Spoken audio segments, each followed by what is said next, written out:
దేశవ్యాప్తంగా అంతకంతకు పెరిగిపోతున్న ద్విచక్ర వాహనాల ప్రమాదాల నేపథ్యంలో పలు రాష్ట్రాలు హెల్మెట్ వాడకం నిబంధనను తప్పనిసరి చేస్తున్నాయి. ఏపీ వంటి రాష్ట్రాలలో హైకోర్టు ఆదేశాలతో హెల్మెట్ల వాడకాన్ని పోలీసులు తప్పనిసరి చేశారు. అయితే బైక్ నడిపే వారితో పాటు వారి వెనుక కూర్చునే వారికి కూడా హెల్మెట్ను తప్పనిసరి చేస్తూ పోలీసులు పలు రాష్ట్రాలలో నిర్ణయాలు తీసుకుంటున్నారు. ఈ నేపథ్యంలో కేంద్ర ప్రభుత్వం ఇప్పుడు కీలక నిర్ణయం తీసుకుంది. ప్రస్తుతం బైక్ కొనే సమయంలోనే దాని తయారీ కంపెనీలు వినియోగదారులకు హెల్మెట్లను అందజేస్తున్నాయి. దీన్ని కొన్ని కంపెనీలు ఫ్రీగాను, మరికొన్ని ఛార్జీలు వసూలు చేసి మరీ ఇస్తున్నాయి. అయితే కేంద్రం ఇప్పుడు బైక్ అమ్మే సమయంలోనే వినియోగదారులకు 2 హెల్మెట్లను తప్పనిసరిగా ఇచ్చే నిబంధనను అమలు చేయబోతుంది.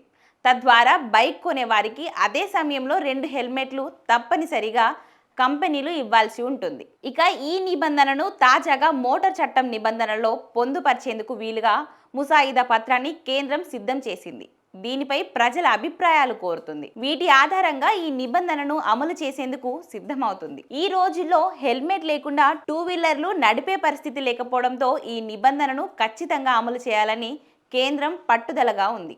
అయితే ఇలా 2 హెల్మెట్లను కంపెనీలు ఉచితంగా ఇవ్వాలా లేక ఛార్జీలు వసూలు చేసి అమ్మాలా అన్నది కేంద్రం స్పష్టం చేయలేదు. కానీ ఈ నిబంధన అమలైతే మాత్రం బైక్ తయారీ కంపెనీలు సహజంగానే వినియోగదారులపైనే ఆ భారం మోపడం ఖాయం.